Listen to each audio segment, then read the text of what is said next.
hey, Mont. Are you gonna say hi? Come on, come say hi. Come say hi. Well, okay, you need to chill the fuck out. Hey, hey, hey. Okay, all right. You good? We're good. Okay.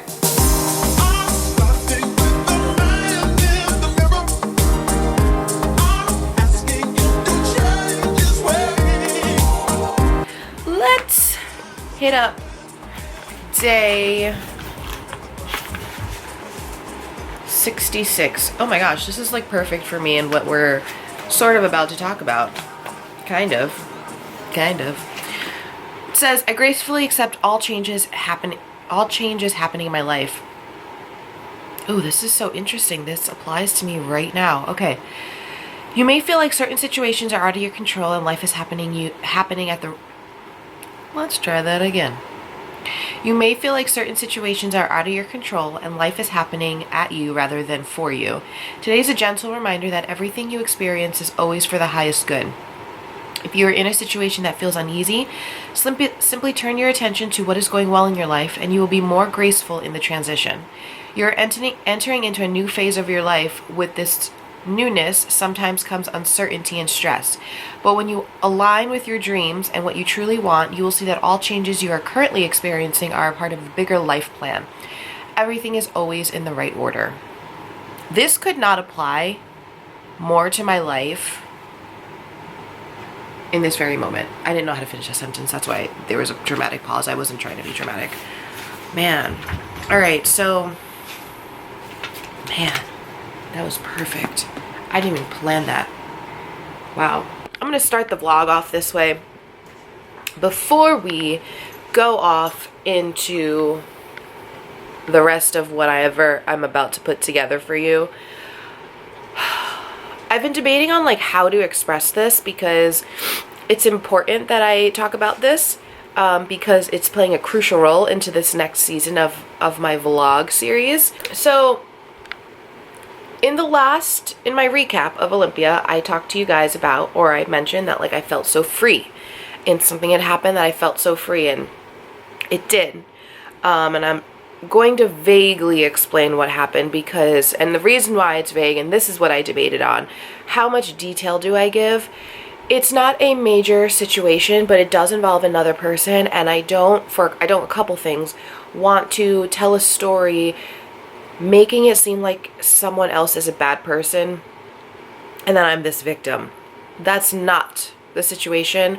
I just don't want to create that narrative of the situation or the person, because really when it comes down to it, it has nothing, like what I'm about to share and how I feel right now has nothing to do with the character of the person.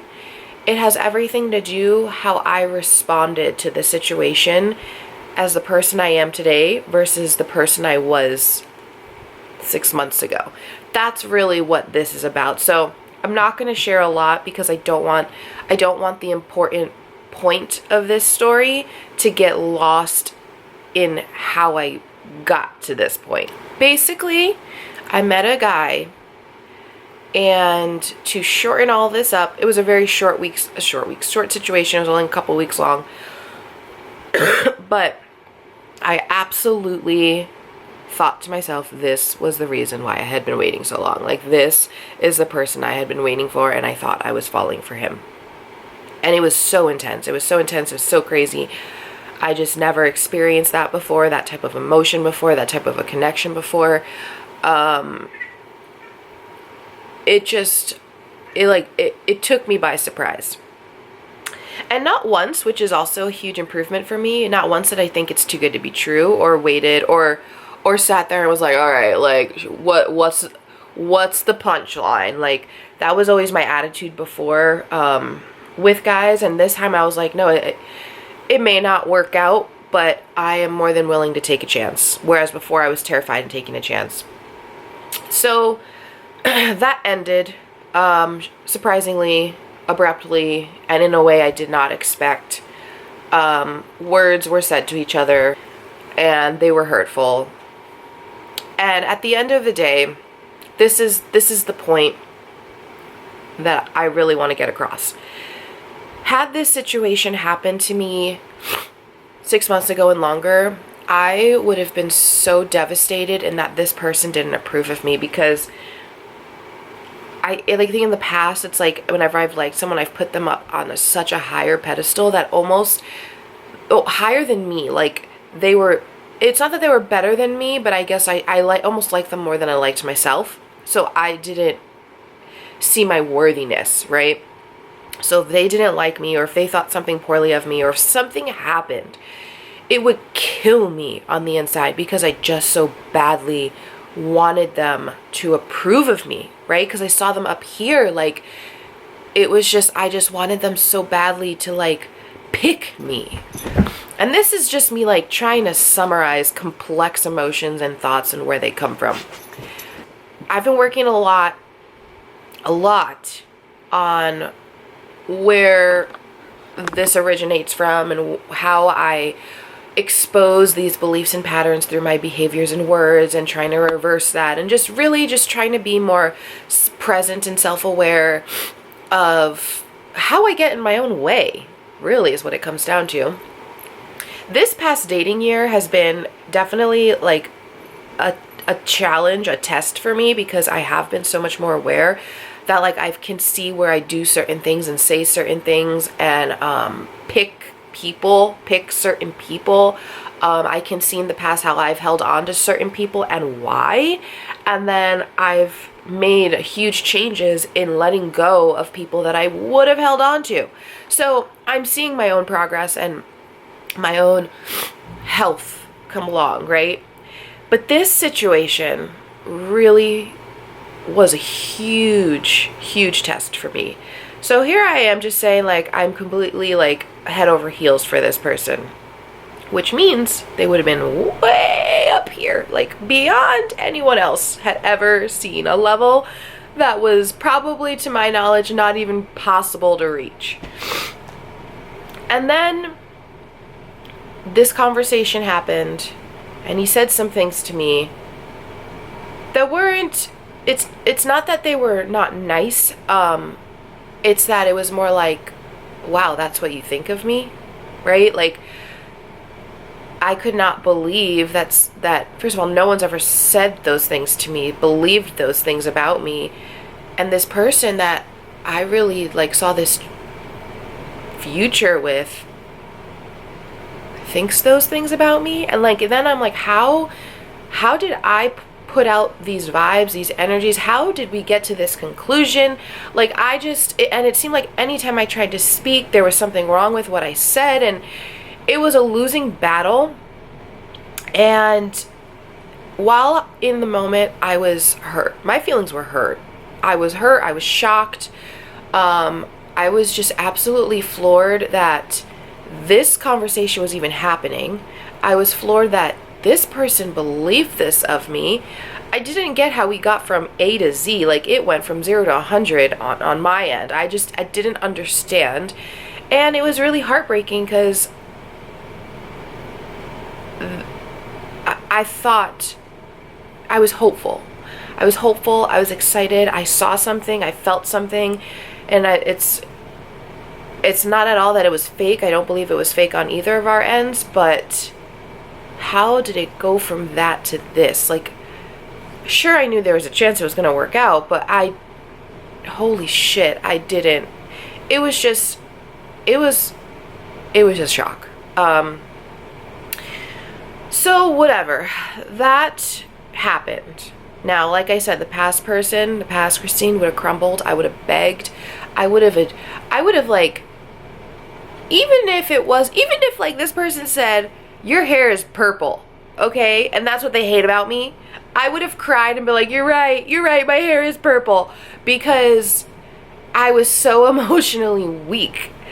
And this time it was like, I didn't really say much. I didn't really try and defend myself all that much, because inside I was like, while I'm really hurt by this, and while I don't want this to be, and I don't want this person to think this of me, I can't change your mind.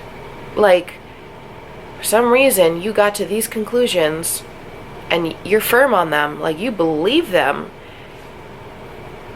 I can't change your mind. I'm not going to try and change your mind. I'm not going to try and prove myself to you, because really the things that were being said, in my opinion, get proven in action, like as you get to know someone. It had only been a couple weeks and apparently that wasn't taken into consideration. And so for me, if you're going to be so quick to judge me in a short period of time off of little things that might have struck a weird face twitch, like what happened, and you're just gonna say this is why without knowing me, then I can't change your mind, because you only learn about someone and their word and who they say they are as you get to know them. And from where I was sitting, I was just like, I'm not gonna defend myself or fight for something if you're not open to accepting this isn't who I am, and open to getting to know me more to find out that what I'm telling you is true. And it was a losing battle. And then I left that conversation and I sat on my couch for what felt like 10 minutes. It was probably like 10 seconds, but it felt like a really long time. And I didn't cry, and I felt free. Now, I felt free in that I realized that no matter what someone could say to me at this point in my life, I don't give a shit. It hurts. It definitely hurts, especially when you like someone and care about someone and love someone so much. It hurts when you hear them say those things, because you never want the person that you love to think poorly of you. But I knew it was out of my control. I knew it wasn't me. It wasn't me, because what he was saying wasn't true. It wasn't me. The judgment against me, the harsh and quick judgment, is not a reflection on me. It was a reflection on him. But again, it's not my place to point out, because it doesn't matter, right? Like it didn't matter. And I felt free in that, like, wow, I really am more comfortable with who I am and what I want and what I say and believe, and knowing my truth. And if someone doesn't believe me, I don't need their approval. So that's kind of what happened. It was like a huge moment for me in that acknowledgement of like where I've come from and who I am today. Now, with that said, the past week, I will admit, I've been struggling emotionally, because it's still a heartache. It's still a heartbreak. I'm still really sad over the loss of this relationship. At the same time, it's also like I replay that last conversation, and it's also very difficult to process. Like, I'm heartbroken, yet this was the last thing that you said to me, and how can you be heartbroken over that? But it's an interesting mental and emotional transition for me. So going back to my goals, this week has kind of been a shit show, because when I'm kind of heartbroken like this, while I have the goals in mind and I'm motivated for the goals, like my actions don't reflect that, because I really just want to like hibernate for the time being. But we're going to get out of that. We're getting out of that, because this can't consume me any longer. It's going to take a while for it to go away, and that's fine, but it can't consume and control my life, and I'm not going to let that control my life. I will process in time, and I will keep pushing forward to becoming the person that I want my younger self to be proud of. So, I am right now chilling in bed. It is 8. No, it's not. I don't know time or day right now. 7:32 on Saturday, September 28th. I am kind of working on my vision board right now. I'm going to share that with you guys at a later date. I've never done a vision board before. I have, but I never took it seriously. I also don't think I really knew what I wanted. But I'm having a more concrete picture of like what I want my life to be. So I'm going to work on that and share that with you. Probably not in this vlog, another vlog. So I'm really seriously working on my goals, and not even just working on them, but believing in them. Today we're going to head to the gym, and we're going to get my prep life back. Maybe my improvement life back.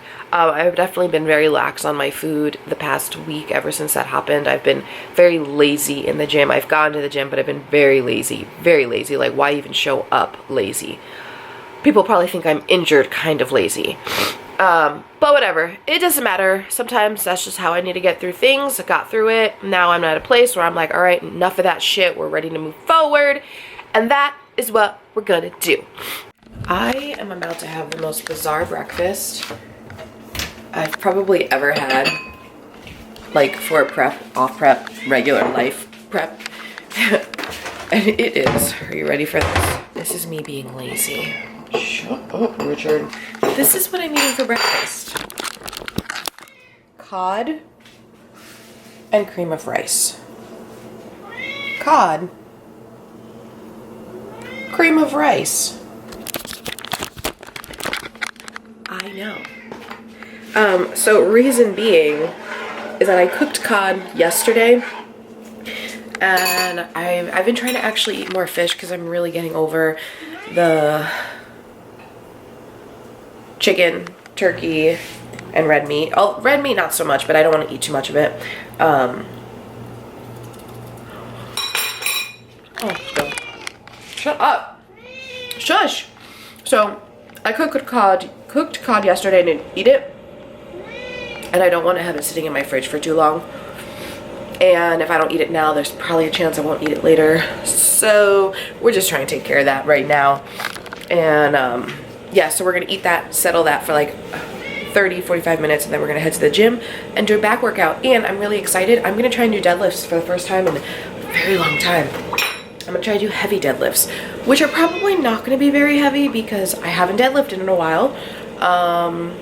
Man, I used to deadlift like an animal, and now I had to take a break because I had this like, wasn't quite an injury. I think it was just more of a it was more of a muscular imbalance where the left side of the shoulder blades and the back muscles around that weren't quite activating. So there started to become like a pinch, like a burning pinch when I would pull a certain amount of weight with a neutral grip. No, sorry, with a deadlift grip. A conventional deadlift grip. However, if I were to like change my grip to more of a neutral grip like that, I wouldn't have that problem. But unless you have like a specific bar, you can't really deadlift with that type of grip. So I laid off of that and really tried to work on some corrective type things to strengthen up and activate those muscles back there. So I haven't really deadlifted in oh my gosh, at least 2 years. And then what? We're gonna go for a walk, right? Yeah, we are. Go for a walk. Maybe we'll go to the dog park later. What do you think? Dog park later? In part of this new chapter of my life where I start living more for me and less for other people, I got my nose pierced. I've wanted this since college, and I've just been afraid to get it for so many reasons. I could give you all the reasons why, but that's really not important. Ultimately, it wasn't just, I wasn't doing it for me. So I got this done. I really wanted the ring. I want to get a gold one. I'm only waiting on that just for professional reasons. I'm not too sure if I'm gonna need to be discreet with my nose ring or if I can do a hoop. And I didn't want to end up in a situation where like a month from now, all of a sudden I need to change it out, and then the piercer said I can't change it out for 4 months to let it fully heal. So it wasn't something I was willing to risk. And that whole infection stuff, you know, like I don't really want to deal with that. So whatever, I'm keeping it discreet for 4 months, and beginning of or next year, if all goes well and it's not an issue professionally, I will switch out to my gold hoop that I really, really, really want. I've already been shopping for some. But yeah. I love it. Freaking love it. Only had it for like not even a full day, and I love it. Except it feels like a booger on the inside. And then sometimes, like if I move my nose, it'll feel a little sore. Nothing major. And honestly, I usually forget that it's even there. But the soreness kind of feels like a pimple's coming through. So either it feels like a booger or it feels like a pimple, and like I like always trying to touch my face. I'm like, like I forget that I have the piercing, because for the most part I don't feel anything. But yeah. Another one of them flip mode joints. What's the line, yo? Word mother, yo. Check it out, yo. Just swing to the left, swing to the right. Make it feel good, make it feel alright. One time, feel good, yeah, yo. Bust the rhymes in the place, y'all. Nigga, you feel real good, y'all. Flip Moses, the squad in the place, y'all. Buck wild to all of my niggas who don't care. Flow Floss like a bunch of young black millionaires. Making you run, me and my done, stacking my ones. Floss a little, invest up in the mutual fund. Blowing the horn, a sense of every day I was born. Never dream I see a nigga landscaping my lawn. Dangerous, my nigga should be accurate. Have to get the flow be so immaculate. Hey yo, watching my dough, sipping my mo. Sipping it slow, them pretty bitches saying hello. Anyway, go ahead and display your olive ole. Little honey dip whipping a little cabriolet. I don't mean to hold you up, but I got something to say. Swear to only give you hot shit every day. Afraid of us, you know this ain't a game to us. You strange to us, that's when we getting dangerous. Come on. This isn't serious. We could make you delirious. You should have a healthy fear of us. Cause too much of us is dangerous. So dangerous, we so dangerous. My flip mode squad is dangerous. So dangerous, we so dangerous.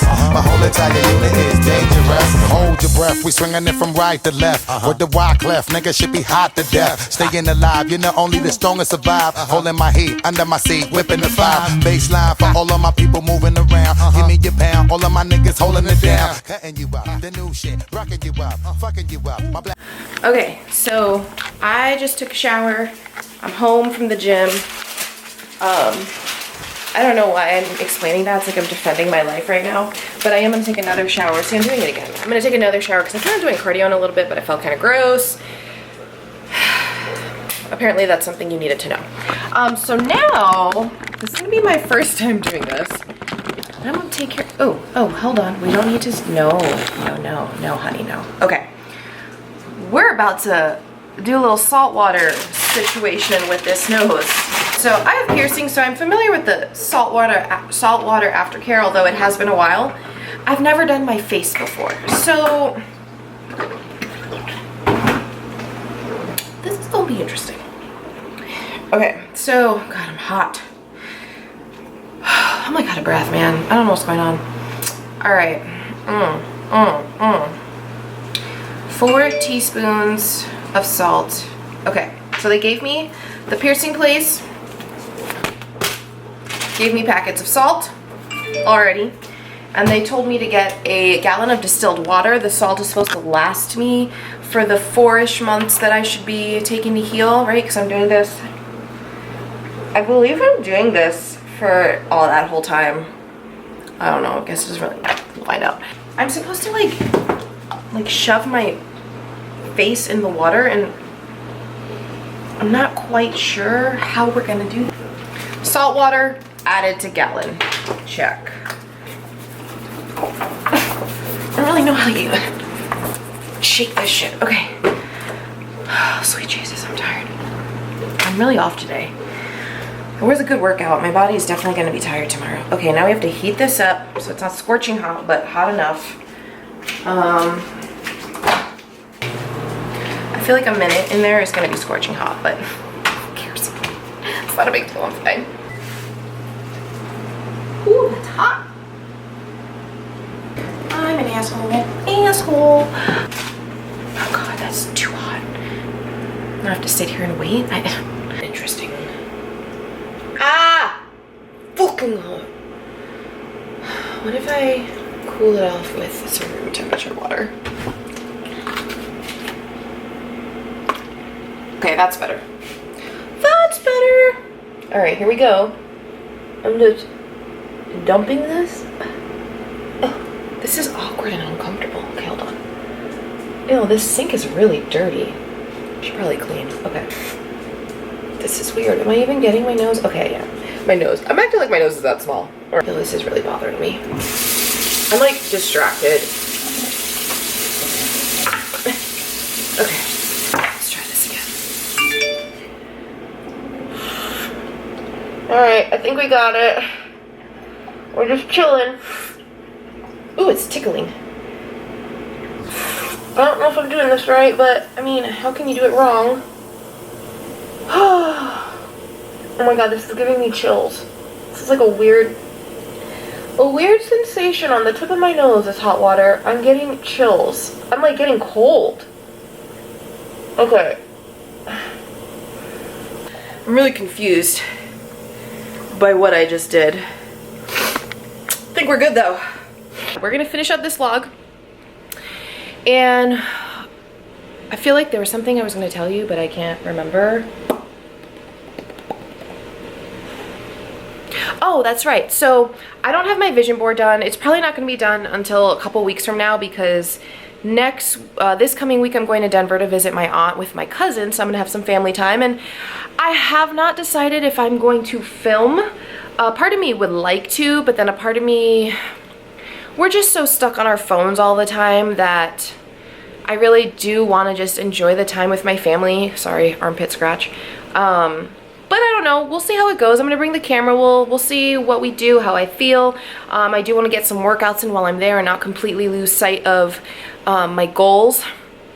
But something that we're gonna be doing in this series is I am going through my second off season. This is my second one, my second real one. So after last year was my first one, I've never really had a, well, excuse me, backtrack. Before last year, I never had a true off season because competing was something I kind of did and then took years off because I wanted to enjoy life. I had like other things going on in my life and I wanted to embrace that. And I always knew I would compete again, but I wasn't trying to prioritize what it took to compete and get ready for a show. So last year was my first off season. This year, and I did that with a coach, this year is my second real off season, and I have struggled with being confident in my ability to listen to my body, in my ability to create a plan myself, like for myself. Like I can create a plan for other people or tell other people what to do, but I like doubt myself often. So I am going to take on the responsibility and the challenge of going through my own off season. I'm going to prep myself for off season. I'm going to create my own workout plan. I am going to take pictures and analyze myself. Like I'm really going to put myself through that type of process, which is not easy, to be objective, to look at myself objectively. But I'm ready to test it and to push it. And I have friends and stuff that I can consult with if I, have doubts or questions, but we're going to do that. I have an idea of how I'm going to program my workouts. And I have an idea just based off of what I've observed in my, like thinking about what I did in my off season and then what I ended up seeing after I did cut for a show, like where where my weaknesses were and where where I made improvements, and thinking back on how I trained. So I have an idea of what works for my body and what doesn't work for my body. So I'm going to test out that theory. I'm going to put it all together. I am going to figure out, like look over my diet again, kind of figure out the next step of reversing out, because this is we're over 2 weeks out from my show, probably rounding up to 3 at this point. I don't remember anymore, but we're definitely, because the show was in the middle of the week, so we're probably like 2.5 weeks, I think. Time flies by. I don't remember anymore. But so I'm gonna work on that reverse out, and then next time we check in, I'll tell you what I'm doing. I'll show you how I'm doing it. We'll do a physique update with you as well. Currently, I am about 6 pounds over stage weight. I'm definitely softer in the midsection than I was before, which is so sad. But that's also because I've been eating more carbs. I'm not honestly worried about it. I feel fine, but my body's just adjusting back. That's all it is. It's gonna take some time. We're gonna close this vlog out, and possibly the next vlog you'll see might be my Denver trip. If not, it will be what we're doing post-show, and maybe even by then I'll have my vision board up so I could talk to you about my goals. I don't know. I'm just rambling. We're just rambling. But anyway, all right guys, thanks for watching, and I will catch up with you in the next episode.